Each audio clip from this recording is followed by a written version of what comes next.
Estimasi ukuran underground economy, di mana dalam keadaan sekarang setidaknya ada 5 pendekatan berbeda untuk mengukur ukuran ekonomi underground yang melampaui spekulasi dan tebakan murni pasangan. Yang pertama yaitu survei berdasarkan sampel jawaban sukarela dari individu yang secara langsung atau tidak langsung diminta untuk mengungkapkan partisipasinya dalam sektor. Yang kedua yaitu pemeriksaan pajak dan metode kepatuhan lainnya yang memaksa individu untuk menyatakan pendapatan mereka secara keseluruhan. Yang ketiga yaitu perbedaan antara pendapatan yang diukur terutama dari pajak statistik dan pengeluaran jika diukur secara independen. Metode ini dapat digunakan baik di tingkat individu maupun nasional. Yang keempat yaitu perbedaan antara ukuran resmi dan tingkat partisipasi. Yang kelima yaitu permintaan tambahan yang diamati untuk mata uang dan atau uang di luarnya yang dibutuhkan untuk mendorong perekonomian resmi. Approach suggested by our model atau pendekatan yang disarankan oleh model, di mana model teoritis dari saling ketergantungan politik yang telah kami kembangkan menunjukkan pada dua aspek yang harus diperhitungkan ketika memperkirakan ukuran ekonomi tersembunyi. Jadi yang pertama yaitu adanya ekonomi underground disebabkan oleh berbagai pengaruh faktor penentu penting selain perpajakan. Telah mengidentifikasi tingkat dan intensitas regulasi ekonomi resmi dan upaya publik untuk menghukum pekerja di ekonomi ilegal. Jadi dengan bisa dilihat dengan menggunakan persamaan berikut. Yang kedua yaitu model teoritis juga menyarankan bahwa saling ketergantungan di antara berbagai sektor harus memperhitungkan ketergantungan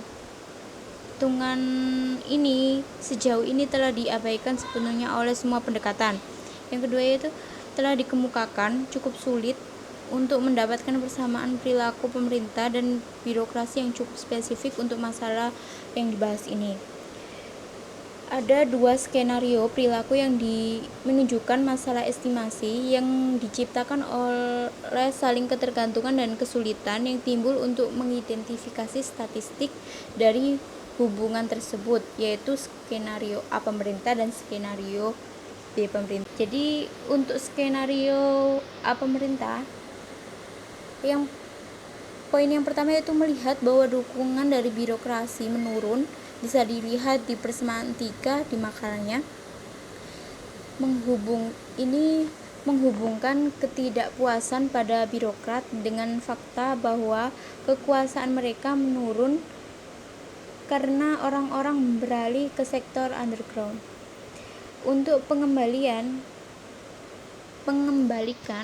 dukungan birokrasi ke tingkat yang diperlukan untuk pemilihan kembali, pemerintah memutuskan untuk menyerang ekonomi underground dengan meningkatkan kontrol dan beratnya hukuman untuk pekerjaan ilegal.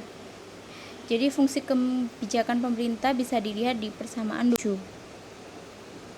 Untuk skenario B pemerintah yaitu untuk mencatat penurunnya dukungan yang memutuskan untuk menopang dengan meningkatnya hubung pajak yang memuaskan penduduk dengan pasokan barang publik yang lebih tinggi, atau bisa dilihat di persamaan 7, dan atau untuk memuaskan birokrasi dengan memberikan upah yang lebih tinggi, bisa dilihat di persamaan 4, asalkan penurunannya dukungan disebabkan oleh peningkatan ekonomi underground.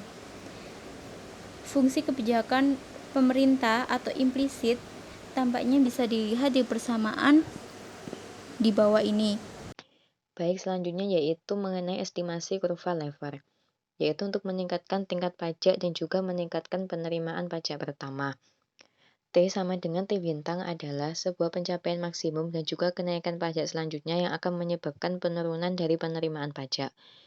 Interpretasi dari lever sendiri yaitu T lebih besar dari T bintang. Oleh karena itu, penurunan tarif pajak ini akan meningkatkan penerimaan pajak dan juga meningkatkan insentif kerja.